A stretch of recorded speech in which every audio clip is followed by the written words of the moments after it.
So without further ado, I will give you Jericho.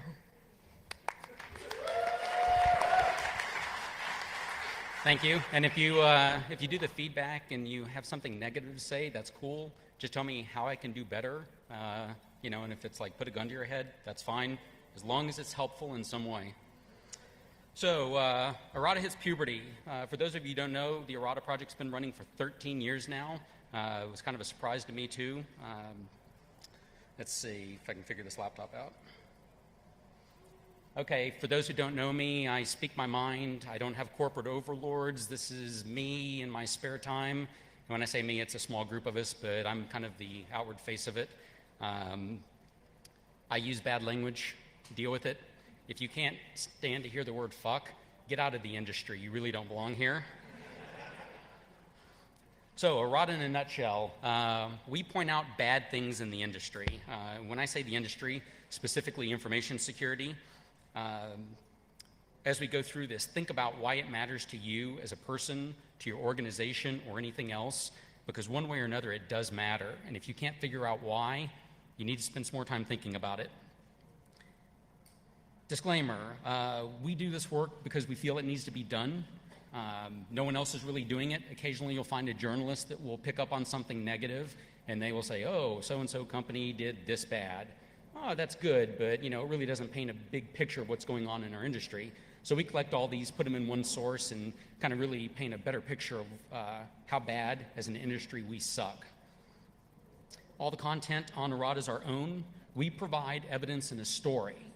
We want you to read it and to give it critical thought. Do not take what we say as gospel. It's not. It's a guideline. It's kind of a suggestion. Listen to the bad guy, or who we perceive to be the bad guy. Listen to us. Make up your own mind. Who polices the industry currently? Anonymous, APTs. That's kind of that by any means necessary. We have professional groups like ISC2. They have a code of ethics that makes us be good, kind of. Yeah, there's a talk at DEF CON Sky Talks about why you shouldn't get your CISSP. You should attend that too. Journalist, not for a long time. Most journalists are suckers. It's like, oh, this person's gonna say what I want them to. Cool, okay. Bloggers, kind of, but it's very random. Publishers, no. Bottom line matters. The law, like attorney generals, no. Not a big enough fish. So, who polices the industry? You guys should. Everyone in the industry should police their own. So who's behind Errata? Largely, there's three of us. We have CJI. He's the most active along with me, does a lot of the daily updates. We have Liger, who's kind of retired. He was herding our volunteers when we actually had quite a few. I think quite a few meant 4. And myself. And like I said, outwardly, I'm kind of the public face of this, and I'll get into why that has to be moving forward. So Errata's had a staffing problem over the years. Obviously, there's a lot of bad shit going on in our industry. There's a lot of security companies that don't live up to expectations. They lie to the customers, they lie to the media, they lie to Congress, they lie to each other. You get the underlying message there, right? So when we do this, we need extra people to go through and look at what these companies are doing, what they're saying. And originally, we kind of thought the idea of crowdsourcing that would be cool. Hey, spend 15, 20 minutes here, an hour a month there. And if we did that, it would be a really neat, complete project. In reality, didn't work out. So we had 2 big calls for volunteers. The first one, 2 long-term stuck around, CJI and Liger. The second time, they all flaked. On a more recent one, we had 4 serious bites, 1 stuck with it. And then I gave this presentation about a month ago, and we had 1 more volunteer come forward, and he's been doing a great job for the last month. So the project's longevity is primarily due to a very small number of us crazies that are sticking with it. Oops, little background. So why Laszlo? Why the squirrel? Squirrels are obviously an awesome little creature. They're smart, they're resilient, but we can't be ugly. We point out why companies suck, why they should get out of my industry. And in doing so, well, that's kind of like spitting in their face. So we had a little more hostile version of the original Buck, drawn by Joanna Goldman. And it's kind of along the lines of Batman, needed a symbol to invoke fear. So we went we went with Laszlo. Errata, it's all around us. Here's two examples. This is from my condo building. We, as auditors, should be pointing out the bad in things. How many in here do security auditing work for a living? Quite a few. You are paid to point out the bad shit. That's all this is. That's the same thing we're doing. We're just not focusing on one customer network or one policy or PCI or whatever. So this is what we call quick wins. This is the kind of thing where one picture basically makes our case.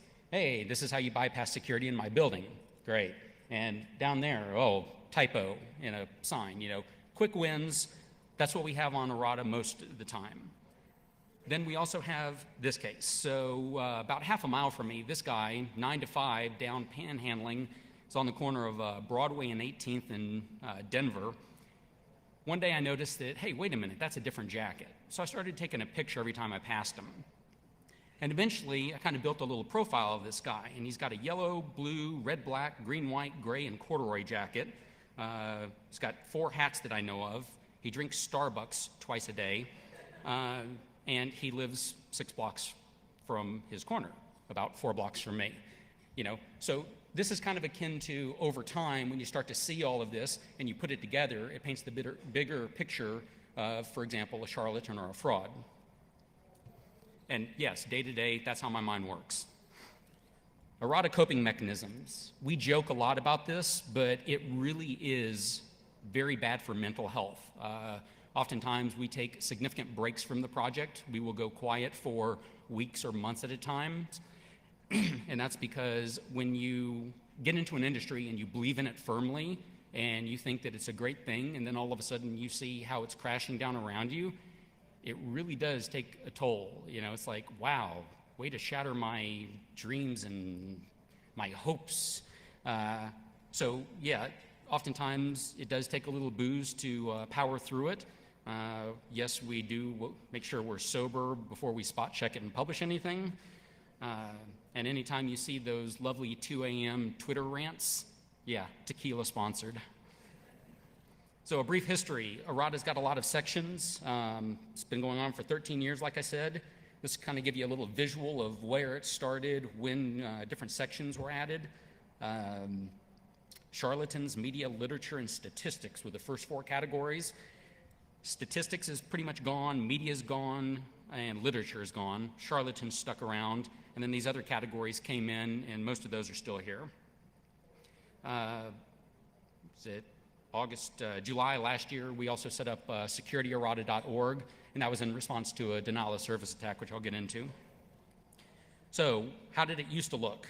Thanks to the archive.org, great project, we were able to grab a screenshot of the early version, and now look at the new one.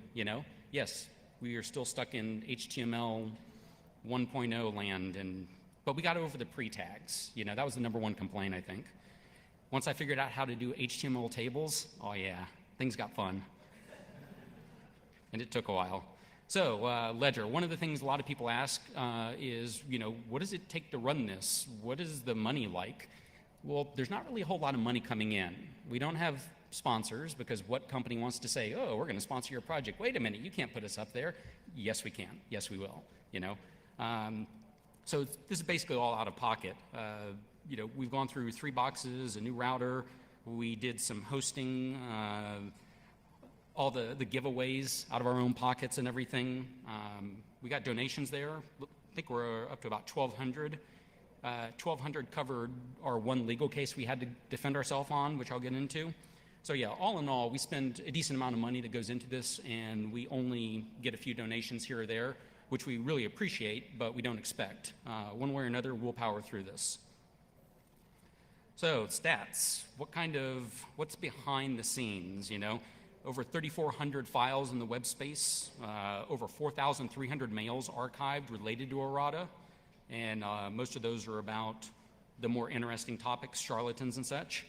We have 22 charlatans, 14 are on the public watch list, 27 digital plagiarists, 86 or so to research charlatans, that's the unpublished watch list, which you'll hear about, 13 print plagiarists, which are books we'll get into, and one person that was on the charlatan watch list that's been removed. So yes, we point out the negative, but we're not looking to arbitrarily punish someone. We're looking for them to become a better person in the industry. Learn from their mistakes, say, yep, I screwed up, I'm going to be better moving forward. That's what we want. In a perfect world, we would yank everyone's name off because they got better. And by the way, if you have questions as we go, please feel free to ask. If you challenge anything, feel free, call me out, doesn't matter. CPO, certified pre-owned. This is when a company will ship you a device with malware already on it. You know, that happens a lot more than people realize. You see an article here, an article there, but that's what it looks like over the years. And actually back in '92 was really the let's screw over the customer phase, you know. And that was when almost every piece of software you got had a virus on it. Auto-fail. How many of you use antivirus and you update signatures or update firewall rules or Microsoft Defender? Yeah, so sometimes these updates come down and instead of protecting you, they basically make your machine not work. It's like, oh, here's the update, here's the blue screen. Damn it. These are the incidents, you know. These are a little harder to track because oftentimes it'll affect a subset of the customers. Sometimes it'll turn into an article or be mentioned on a forum. When we hear about it, we catalog it. All these stats are of July 11th, I think, of this year. So which companies are most responsible? McAfee. Any McAfee employees in here want to admit to it? No? They got a booth in the vendor area. Stop by and talk to them. Also on that list, Microsoft and Symantec. Yeah, go say hi to them and ask them, what are you doing to make your entire SDLC bullshit, whatever, make it better for me, you know, and listen to the mouthpieces. Sometimes these are real minor, blocks some legitimate network traffic, makes a program not run. One of the things that we notice in this is frequently if you have, let's say, McAfee, it will miraculously decide that its competitor is malware. Oh, coincidence, yeah. Legal threats. How many times have vendors used the threat of legal action against a security researcher? This is a pretty bad one. These are the cases that we know about. There are definitely a few more where the researcher's like, I don't want the headache of this. We're going to get, you know, we're going to solve this on the side. I won't do the research. I won't publish, whatever. These are the cases we want to hear more of. Obviously, the big ones that you probably remember was at Mike Lynn, Cisco, Black Hat, 2005, I think. Those are the kind of things that we're looking for. These are the companies also that you should steer clear from. These are all the ones that have used legal threats to stifle research. Does anybody notice some interesting names up there or anything a bit ironic? Anyone? HP, tipping point. So follow this little magic. HP uses DMCA to threaten Snowsoft. 3Com acquires Tipping Point. Tipping Point founds ZDI. Tipping Point tries to quiet David Maynor and Errata, and HP acquires 3Com. So basically you have this complete clusterfuck of companies that are all about stifling research, and what do? What does ZDI and Tipping Point do? They find vulnerabilities, and what's ZDI's current policy? 6 months to fix it or we publish. That's all. You know, so it's really kind of weird and ironic. And then on top of all this, HP is the one that takes 5 years to fix cross-site scripting vulnerabilities. Yeah. So if you're giving them money, reconsider. Charlatans. I have a feeling a lot of you are in here to hear about this. So we call out specific people or companies in the industry that we think are charlatans and frauds. To get up on this list, you basically have to show a decided pattern of lying, deception, or the intent to not be ethical. And typically it's with the hope of financial gain or just, you know, casually trashing other good people in the process. There's 15 individuals, 2 journalists, 5 companies. The watch list has 14 individuals, and like I said, the unpublished list is 85, 86, give or take. Plagiarism, yeah, so security books, written by security professionals with ethics. And what do? They plagiarize. These are all the books that we have in our possession that have plagiarism in them. There's 13 authors for 19 books. Not all of them are being pictured. A couple of them are not pictured because they made a vague threat against me, and if they want to try to carry out, then I'm just going to start publishing more and more of their plagiarism. It's kind of, dog clicker training. Every time you say something bad against me, I expose you a little more. Plagiarism to-do list. These are all books that we have been told have plagiarism in them, but just haven't had time to go through. And real quick, RVASEC, someone said, well, what do these publishers do? Most of the time, they ignore us. We contact them and say, hey, there's plagiarism. What are you going to do about it? They're like, we don't care, or don't respond. In some cases, they say, wow, that's really bad. We're going to talk to the author. In a couple cases, they said, we don't believe you, even though we put all the evidence up there for them to go check themselves. And in one case, the author, it was actually kind of like an executive author and 3 sub-authors. One of his authors plagiarized. It was a bad situation, but ultimately the author said, this sucks. It was my responsibility. I take credit. Or, ultimately the blame is with me. So he released a second edition. He made sure that there was no plagiarism in it. And I believe the company ended up offering refunds and destroying all the original copies that they had left. That's the proper way to handle it. So now, what do people think? Hey, it was an unfortunate situation. It sucks for him, but he did the right thing. He overcame, and he was resilient. That's what we want. That is the picture of why Errata exists, to help someone overcome the challenge and to realize that it's not a career breaker. It's just a way for you to do the right thing one way or another. Security companies. Cases where security companies botch security, often in an ironic and embarrassing fashion. Biggest offenders, Microsoft, 52 times. McAfee, about 20. Symantec, 28. Weren't those the same 3 names that we talked about 5 minutes ago?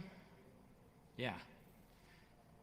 Security companies that send out spam. It's another good one. So, oh, hey, we're security companies, we're ethical, buy our solutions to stop spam, and we're going to send you unsolicited mail for you to buy our product. Yeah, it happens quite a bit. Worst offender, TrueSecure. Anyone work for them? Wants to admit it? No? Security software. These stats are via OSVDB, the open source vulnerability database, which I also work on. OSVDB has about 84,000 entries, I think, 84.5 maybe. Almost 2% of the database is vulnerabilities in security software. Software you install to protect your systems that have vulnerabilities that open you up to more attacks. 2% of all vulnerabilities. Does anyone else find that, just kind of disgusting? Anyone? Who's going to do anything about it? Who's going to hold these companies accountable? Yes. And who is we? Customers. You have the ultimate leverage over them. You give them money. When you stop giving them money, they say, oh shit, what did we do wrong? Enough people do that, they may change their ways. I'm sorry, can you speak up?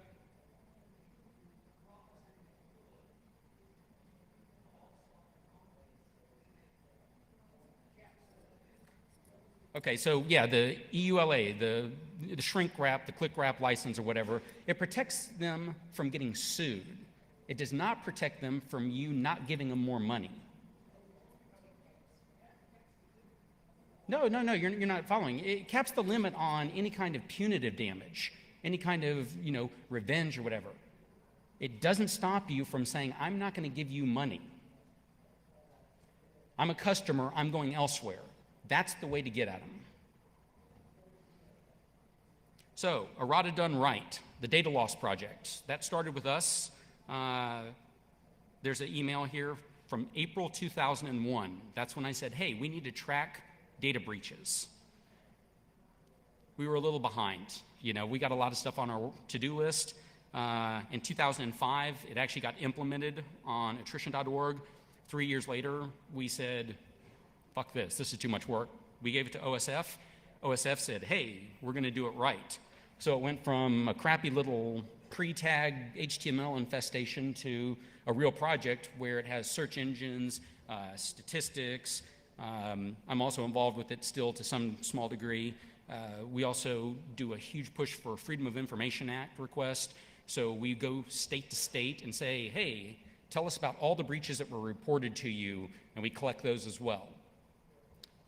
Anyway, so it would be cool to see each and every sub-project on Errata done right. Data loss, how many data breaches are there? Obviously, you guys hear about these in the news all the time these days. Most of you are probably getting pretty numb. You probably have your personal collection of 17 letters. Oh, my credit card's been compromised, you know. Yeah, that's what it looks like in the grand scheme of things. And 2012, we're already up to over 900 incidents. It's going to be a record year, to say the least. So, charlatans, confronting them, does it happen?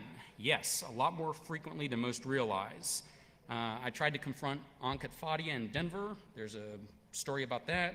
Sahil Khan did email and chats. Frederick Brula of HT Bridge. Oh, it.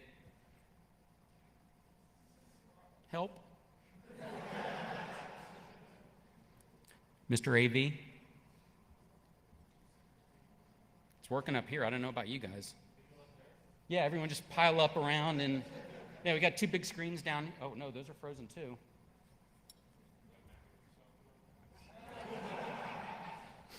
Not my laptop.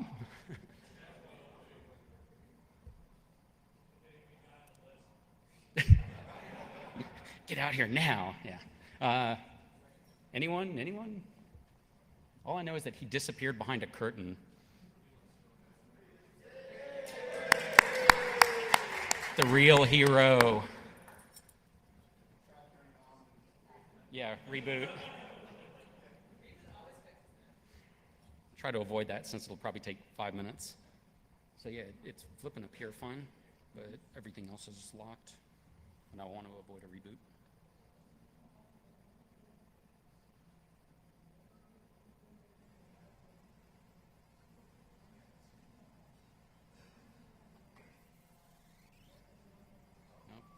Blue screen. There we go. What slide were you on? It's quite a bit down. Probably like. Keep going. You can go to here. That's fine. And no, it didn't follow you. Okay.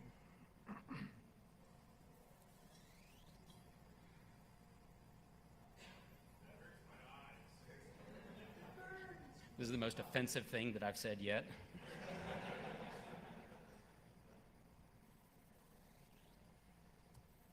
Oh, there it goes. Yay! Except for some reason it's not showing up right Yeah, here. it's not. So it's not even showing up here. This is probably some antivirus software that's like, yeah, well, screw his images. So without shutting it down, I'm not sure what I could do as far as I would have to rebring them because they're JPEGs. Is that correct? They're probably JPEGs, but they should be embedded in the PPT. Yeah. So without me completely coming out of it, Restart PowerPoint without rebooting, maybe?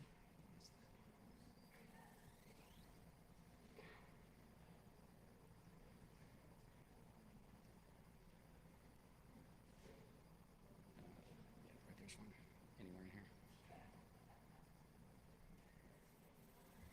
There you go. There it goes. Okay. Hero.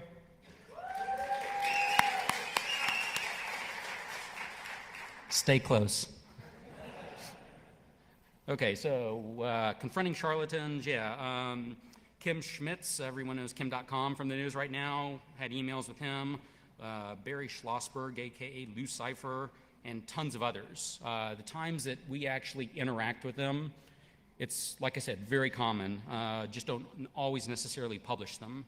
Sometimes it starts out very friendly. It doesn't necessarily get hostile, but it gets a lot more distant, and eventually they will quit writing. Usually that comes about the time where I say, sorry guy, I'm still gonna publish all this, and you know, they didn't get their way. So a lot of you are probably familiar with the term blowback. It's the bad things that happen after you try to do good things, kind of, yeah. Blowback, it happens with us. Unforeseen and unwanted effect, yeah. So Barry Schlossberg, I don't know how many of you will remember this guy. back in 99, 2000, he was the one that basically said, yes, I work for a company where if you hack me, we're going to detect it, we're going to track you, we're going to jump on a plane, fly to your house, break into your house, hit you with a baseball bat, and steal your computer. Journalists believed him. So yeah, we put him up on Errata, and it was just like this small little piece about strike-back technology and this and that. And 10 years later, this guy, the genius that he is, finally Googles, he's ego surfing, and he finds it, and he gets all mad at me. So yeah, we had a fun email exchange in which he basically made some vague threats about flying out and hurting me, and then he tried to say some group in Israel was like terrorist group was now interested in me. I don't know, it got really weird. All those emails are online. Real quick, I need the audience to help me. Look to your left and right. Do you see any of these guys in here? Anyone? Does anyone from HT Bridge want to admit that you're in here? Because I know one of you are. Frederic, you in here anywhere? No? So I exposed HT Bridge as what I considered charlatan. They have a series of advisories that were really poorly done. They weren't thought out.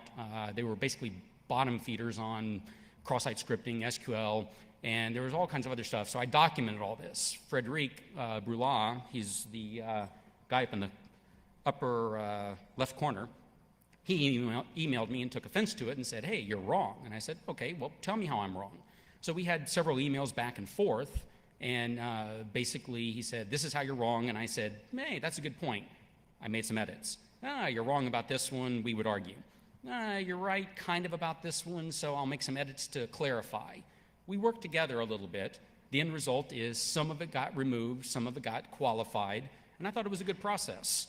In the end, he basically very quickly degraded on his side of the conversation and started making insults against me. Hey, that's fine. Eventually, he called me a charlatan. That's fine, whatever, you know. So I thought it was pretty much done.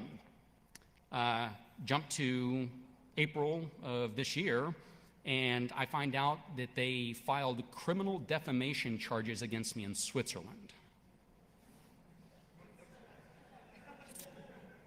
Yeah. So this is where it gets really fucked up, because that's not the fucked up part. The prosecutor, well, first off, the charges are against Jericho and attrition.org.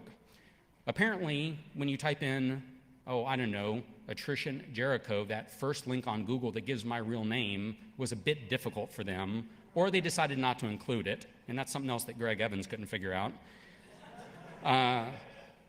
So that's weird that they filed that. Now this guy, this Johan Droz, whoever, he's a prosecutor. He refuses to give me a copy of the complaint against me. So I said, look, this sounds like a big setup, like a fraud or something. And he's like, fine, I'll send you the first page. It's like, okay, so I figure it's going to be like our legal system. The first page would be, you know, HT Bridge or the country, state, whatever, versus Jericho. No, it's like the first page of the actual complaint, not the header. It doesn't mention me by name. It doesn't say Jericho or attrition. It just says, oh, HT Bridge is mad, blah, blah, blah. Yeah. So right now we're trying to work this out. I mailed the guy back and eventually established that, yeah, he really is a prosecutor over there. And I said, well, here's all of the emails we have ever exchanged, which, by the way, are online, and said, this is your case. Everything you need is right here. He said, okay, thank you, I'll review this. And so then I started doing some digging and found out that for them to file charges, they had to do it within 3 months of their grievance with me. That meant 3 months from basically the first email that Frederic sent me. They waited 8 months. It's like, oh, cool. So, prosecutor, 3 months, 8 months, you're going to drop the charges, right? No. Okay, so you're not going to follow your own laws. That's interesting. Basically, I pushed him a couple more times, and he said, well, we're going to have you talk to someone in the U.S. Okay, how does this work? A prosecutor in Switzerland is going to the U.S. to have someone over here talk to me about the perceived defamation in Switzerland. Who's he going to talk to over here? Which of our prosecutors are going to go, oh yeah, that's a great case. Let me follow up on that one. You know? So as far as I can tell, because he's not going to drop it, these charges are going to be pending against me. And it's not actually, I mean, the charges are filed, but I haven't been convicted or found guilty or, oh, you've got to go to trial or anything. As far as I can tell, these charges are just going to sit there until he decides this case is important, which is probably slightly after never. So anyway, HT Bridge, if you're in here, I would normally say, hey, let's sit down and talk about it, but you forced my hand, have to talk to my lawyer now. Greg Evans, everyone's favorite. Yeah. So Mr. Evans is the distinguished winner of the Charlatan of the Year from the DEF CON Awards last year. He will not win it 2 years in a row. We got to do something different with that. Mr. Evans drug us into a lawsuit. We have more material on him than probably any other 3 charlatans combined, because he is just top-notch at what he does. And what he does is not ethical. So we were involved in this one case. We were one of the 8 John Does listed. Mr. Evans is very excited about lawsuits, despite being involved in or filing 32. He's won 0. Yeah. This is another case where he had a Pyrrhic victory.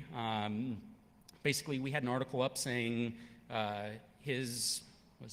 her name. Anyway, the Legat corporate attorney that he hired resigned 2 days after being hired due to ethical concerns. So yeah, we put an article up about that. Think nothing of it. Then, months and months later, his email spool gets pasted online. And in that email spool, someone finds, I think it was the email that led to that, and they sent us a screenshot of it. And I was like, oh, cool, you know, this is basically more proof of what we've already said. So we put the screenshot up on that article. We just added it. Well, this lawsuit, one of the 8 Does, that's all he cared about in regards to us. Well, he filed the case, but not against me by real name. I'm a John Doe that has my name all over my domain, that's in the footer and copyright, you know, half of my stuff is copyrighted to my real name. He couldn't figure that out because Google's hard. And browsing the page to the bottom, even harder. He decided to file this like 3 days before the hearing, told me about it through my registrar. So, you know, I got mailed to some gibberish at, you know, like the Nick registrar, which eventually forwarded to me. Yeah, that's the kind of legal trickery he enjoys. There's also other blowback, which we never pursued, where he says wonderful things about us, charges us with being colorful characters, and by that I mean he calls us racist, that we apparently hate Jews. Not sure where he got that one. Maybe it ties back into Schlossberg and whatever Israel terrorist group hates us, I don't know. He brags about his Twitter followers, which a year and a half later he bought, and yeah. So we also had a company called Medica. Yeah, so Greg Evans, right, so Greg Evans, you know, most of you have signatures for antivirus and firewalls. We have mental signatures for reading a Greg Evans thing. So when he doesn't sign his name to it, we can pick it out in a heartbeat. No, you picked it out. That's his #1 thing that will get screwed up. You know, so he's very fond of posting, especially on the investor forums for his penny stocks. You know, oh, this is a great company. All the classic Evans screw-ups, you know. So yeah, it's interesting that you point that out.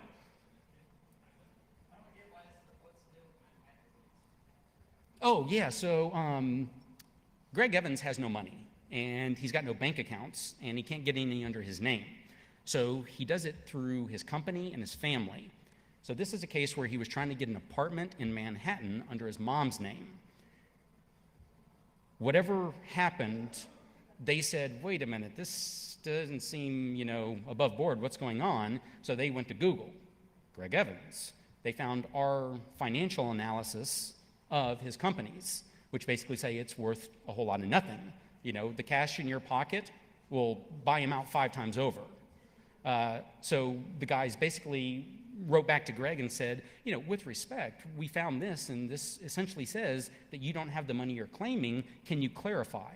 very professional. He just basically said, you know, what's going on here?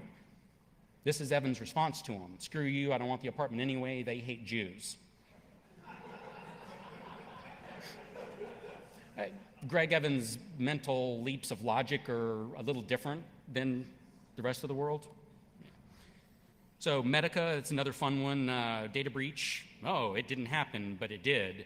We want you to take down the data loss entry. We said, but you didn't actually go to the journalist who wrote the story? Because that's all we had is the article to it. And he said, no. And I said, well, you know, get the journalist to issue a retraction, clarification, and we will, you know, update based on that. And they said, no. And I said, fuck off. Yeah. That's one of 21 lawsuits, threats against us. Only one's actually gone to court, and that was the Evans, and the Evans was actually settled out of court. Hacker Happy, it's another one. Some of you in the room may have gotten these emails a while back. Whoever this is basically said, hey, Jericho's a really bad guy. He's done a lot of bad shit. And they went and dug up all these court cases in places I used to live. And if you actually look at the court cases, I have 3 middle names and 2 birth dates, because he would pick any Brian Martin and say, oh, good enough.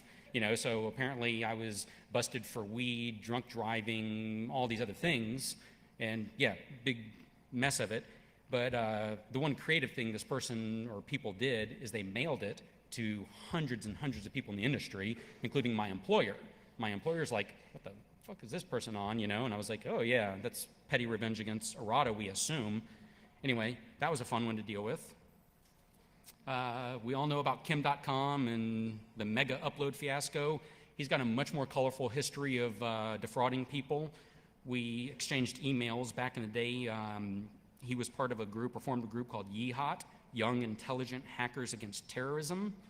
And some of these real brain trust would mail us and say, hey, we think you're doing or harboring bad things. And we said, hey, we think you're stupid. And Kimball jumped into the thread one time. All those emails are public as well. There's another one sitting here in his $10 or $10 million penthouse. And then he talks about hacking satellites. And we know how often that's an accurate story, hacking satellites. Mind powers, yeah. So blowback, the denial of service. We got hit November 21, lasted through December 24. It was a pretty aggressive outsourced DDoS attack. Someone hired a botnet or was a botnet runner. It was anywhere from 4,000 to 10,000 hosts that hit us.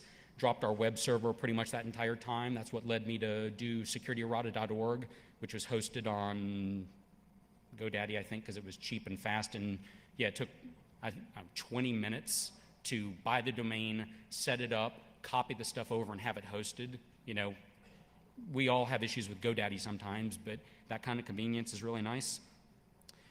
Defensive measures, physical, we upgraded our router.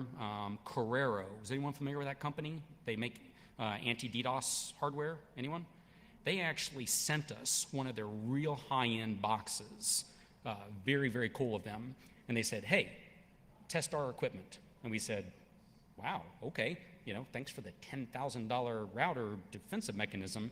And yeah, so they basically used us as kind of as a guinea pig and to test their new box. So we worked with them for a lot of time, fine-tuning it and everything. It helped out a lot. Ultimately, our connection, it's not very big. You load the wrong file on our web server and Liger's movie stops streaming. Yeah, so it's not very difficult to flood us. So the box could only do so much, really. We tried Cloudflare, which was the biggest fucking joke ever, and then eventually the new domain. So the rest of it, EC Council, they were in the news again. One of their guys was apparently defrauding people and ended up in jail. There's Voice of Grey Hat. They had one of their little groups threaten to hack us. And then the scary one, Cat Techie. Exposed her, she lives in India, plagiarism in a book, plagiarism in an article, a digital zine or whatever. So she starts out friendly, then she goes all postal on me, and then friendly again, and then postal, and I get really weird vibes. And then so one day I'm skimming and I notice that she tweets this. Apparently she named her dog after me. Yeah, and so James Attrition is also one of her many personas. Okay, so errata's errata. We make mistakes too. In the last 13 years, there's been less than 10 redactions that I can recall. My memory sucks. It may be less, it may be more, honestly, I don't remember. One security spam removed, one security company article due to confusion of a timeline of events. But again, that's where the company said, hey, we think this is wrong. We looked at it. We said, why do you think this is wrong? They said, well, reevaluate this, this, and this. And we were like, oh, shit, we screwed up on that one.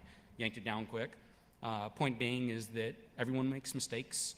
It's more about how you respond to them and how you move forward. Dozens of articles have been edited for clarity with new information. I say around a dozen because I don't remember how many. HT Bridge, Schlossberg, EC Council, InfoSec Institute, all companies that I had dialogue with. The lesson being, talk to us. We're open to new information. One charlatan watch list candidate removed. We had to sit down at a conference a couple years ago, lasted about an hour and a half. I said my piece, he said his piece. He gave me information that I did not have at the time when publishing the articles. And I said, those are good points. I'll remove X, Y, and Z. That leaves A, B, and C. And basically we made an agreement. I will go review more of the material. If I find no more mistakes, then we'll yank it all down, except for one little bit that it's kind of related to you, but not really. He's like, that's fair. I promised him I would do it within a week. It was 3 months later. For that, I really am sorry. I get sidetracked. It's a character flaw. Long story short, I did get to it. I did the review, pulled down all of the material. He got removed. And once again, the lesson is it's not about punishing these people. It's about holding them accountable. And as soon as they start holding themselves accountable and to a higher standard, well, fuck, we don't need to. You know, they're doing the job for us. That's what we want everyone in the industry to do. And it's the same reason why we police our own material. We hold ourselves accountable. And as much as we can, we stand up for everything we publish, more so than a lot of journalists do. Hundreds of typos and stupid grammar errors, and like I said, failed to meet deadlines. That's by far my biggest problem with the project. So why does Errata work? It's open and transparent, much more so than the charlatans are. We cite our sources. That's our big thing. If we say X, Y, Z, there will almost always be links backing X, links backing Y, links backing Z. We want to give all of our work to you so that you can validate every single thing we say. If a link goes dead, we'll try to find a replacement. We'll host our own copy because we make a mirror of most of it. If we have like some real retarded logic problem like Evans does, we will fix it. If we need to, we'll issue a correction or an apology.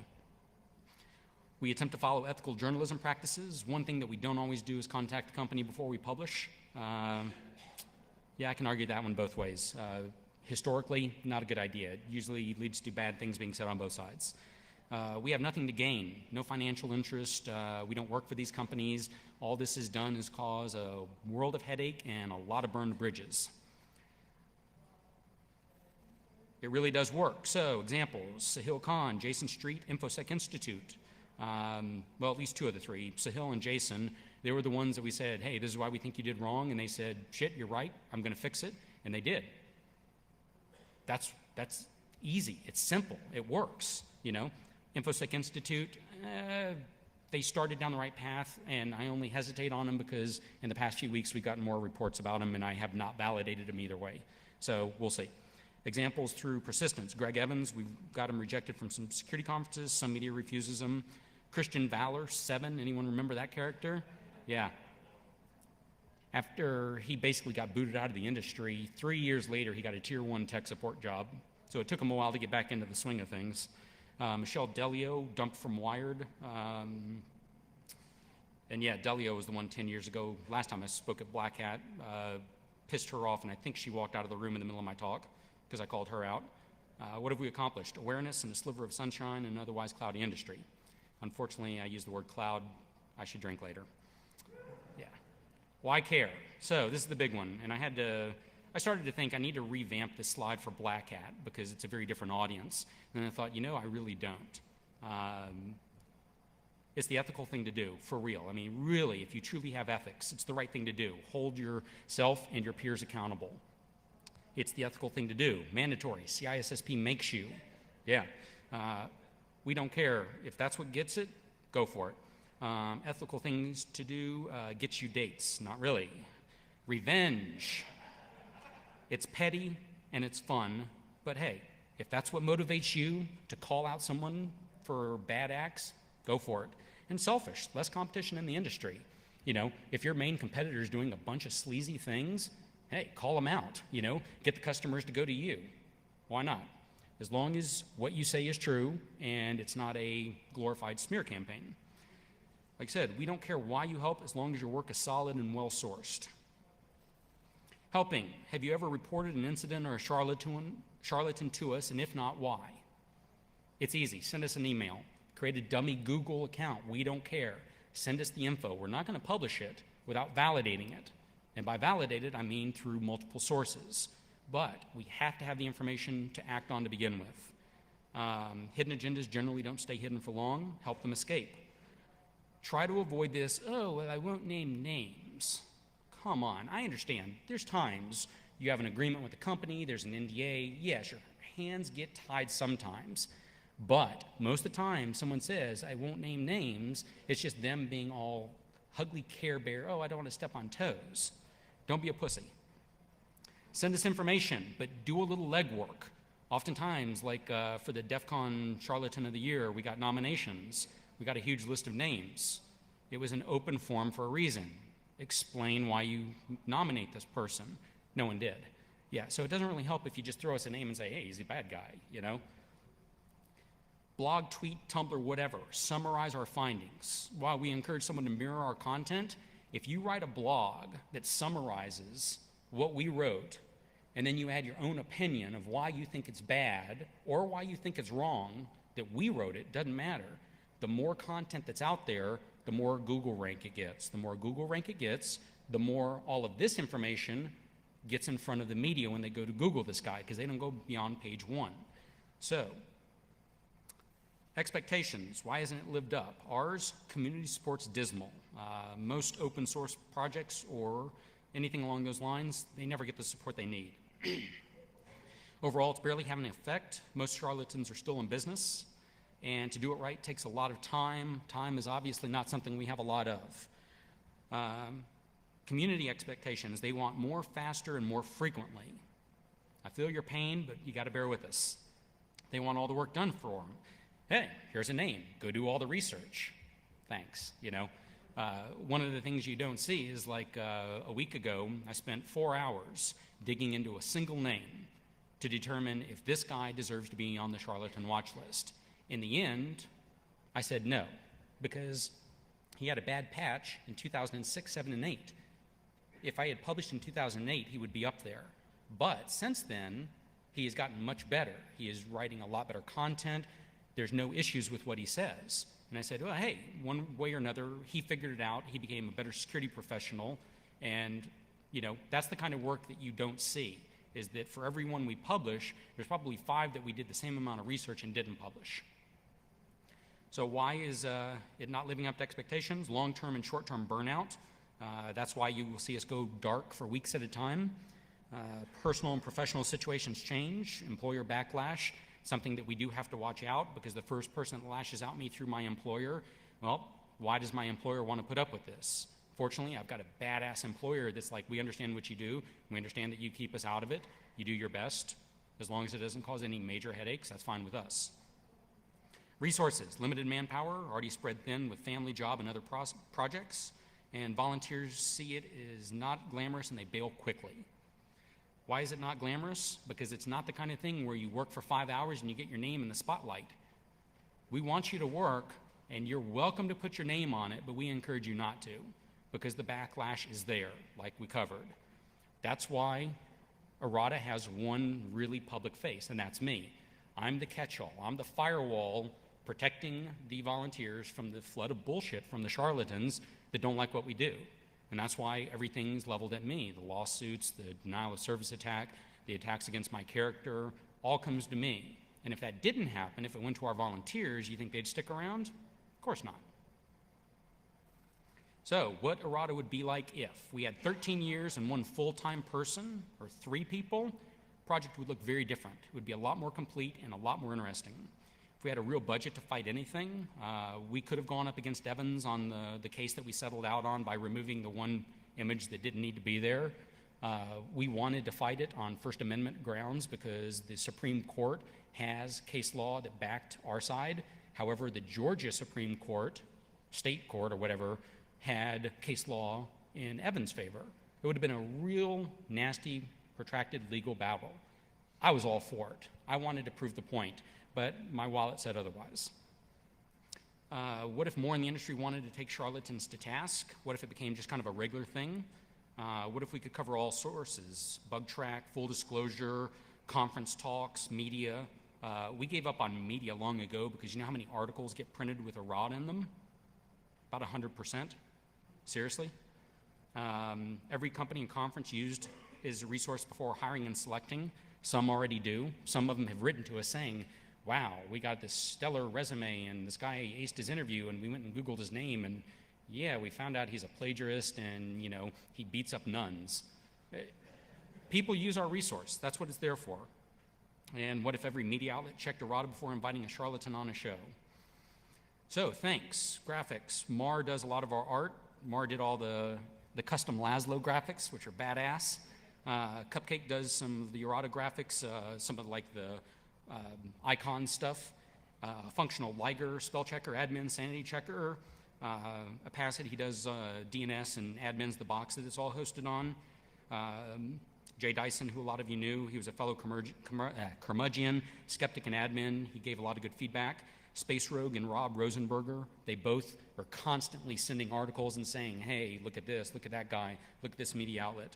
And a long list of former errata volunteers, and by long list, I mean it's a list. Any questions? They are wonderful, resilient creatures, and I am overdue on writing an article why they are our mascot, but it is coming.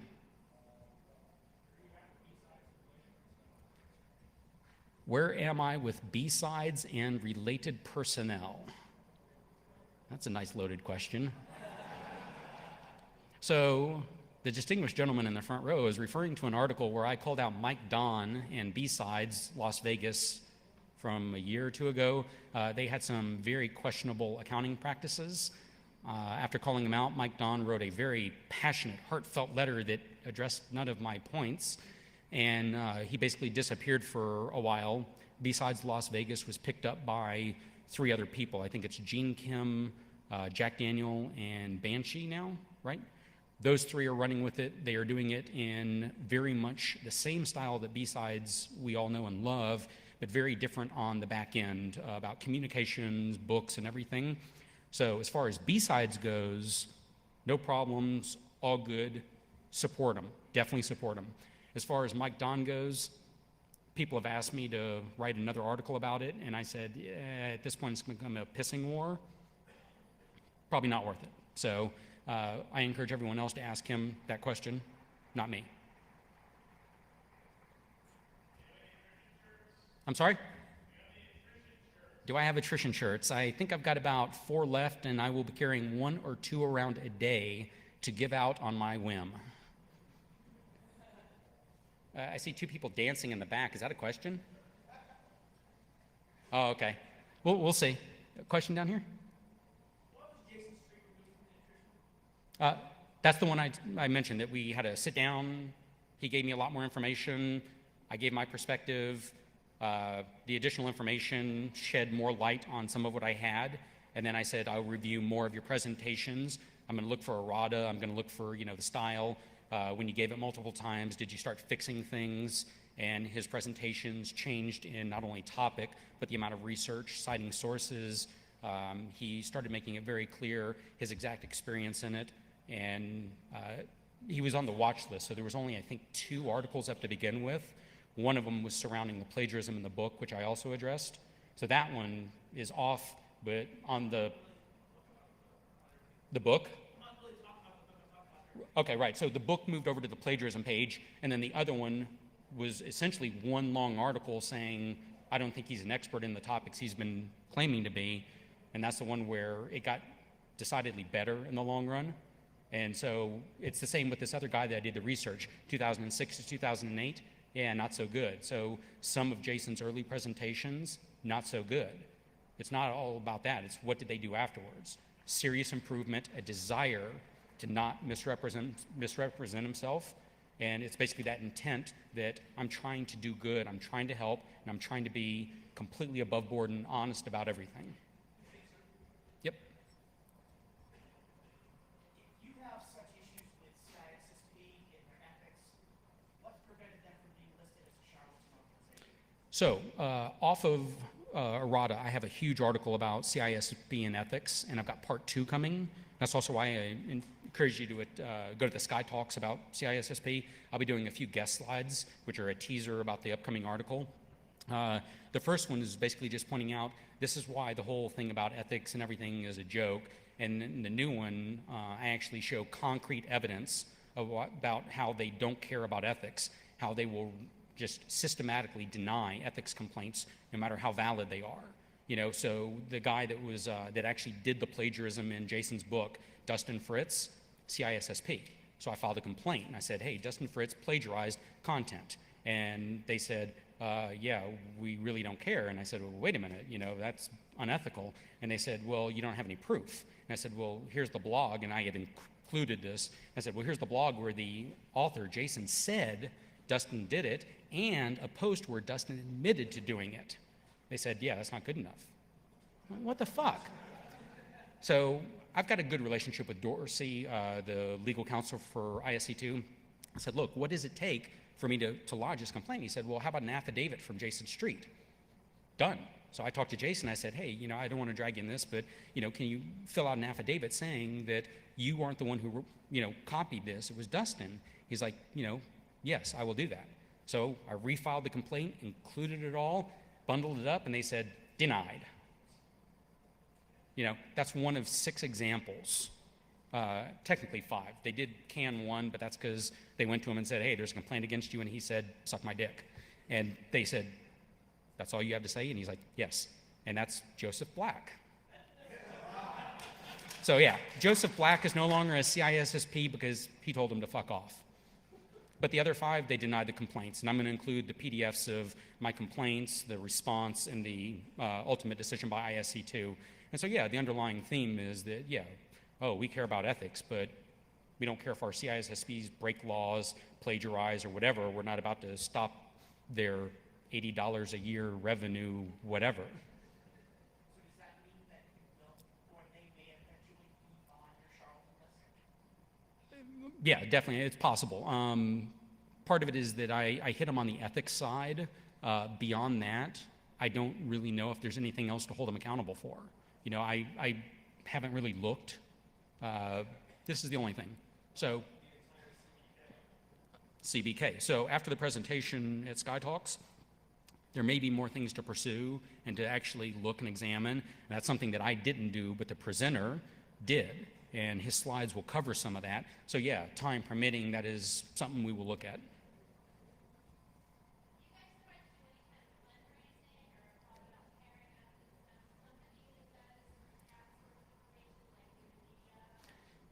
Have we tried to get funding or partnered with any company? We will not partner with any company because they will not have us.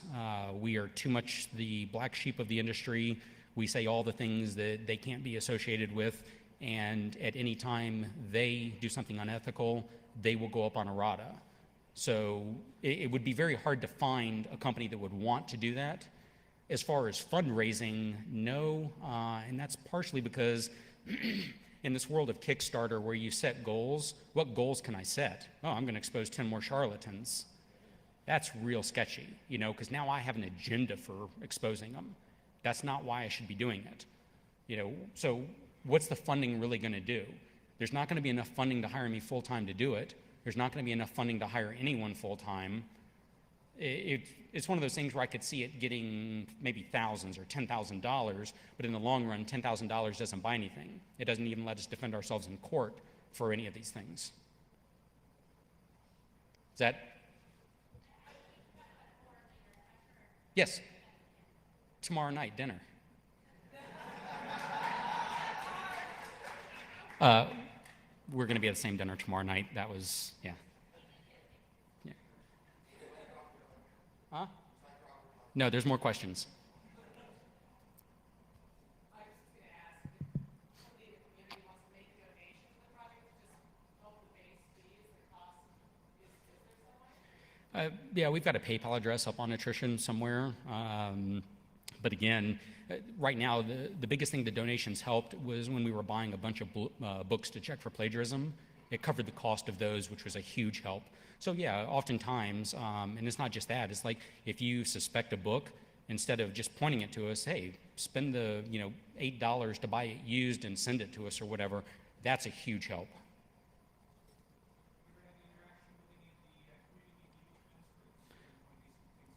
Community legal defense groups. I'll get to you next, one sec. No.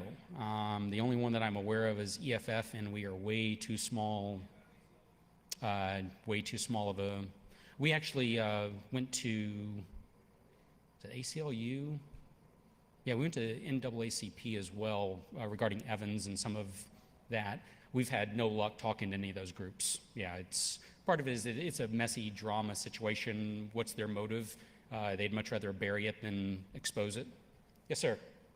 Sorry, I lost my voice when. Yep. Mike. So, over the years, we've had a lot of. I mean, and when you mentioned B-sides and some of the questions on funding there, so we've had a lot of different hacker-centric charitable groups that have come to us and asked all of us very wealthy, well-paid security professionals to donate to their various causes. And I know that at least one of those may or may not be a 501c3. Have you guys kind of pursued looking into funding documentation, openness of the books of some of those charitable hacker groups as well? We really haven't. Part of it is that we don't have enough time to make it through our inbox, honestly. The amount of email that has been, it's read, it's skimmed, but not really processed is staggering. There are weeks where we will spend maybe 30 minutes just doing quick updates. If we had more time, more volunteer effort, that's something that down the road we could look at. Yeah, and a forensic attorney at hand or something, or forensic accountant at your disposal or something, yeah. Right. For us, I've got an actual ledger that's up on the webpage that shows all of our income and all of our expenditures. So we are very transparent, and fortunately right now, we're talking very little money, $1,000 either direction. So yeah, it becomes very obvious where we're spending that money. And if you gave me a $20 donation and I bought beer, I would tell you that. And if that encouraged you to not donate again, it's something we'll live with. Yeah, that's the thing. We'll tell you exactly what's going on, and we'll live with the consequences. Any other questions? I will be here all week, so if you don't want to embarrass yourself or you have a fun question that needs more discussion, track me down. I'll be here for the next few hours. I will be at B-Sides all day tomorrow, and I will be at DEF CON up till Sunday afternoon or so. Until then, expect us eventually.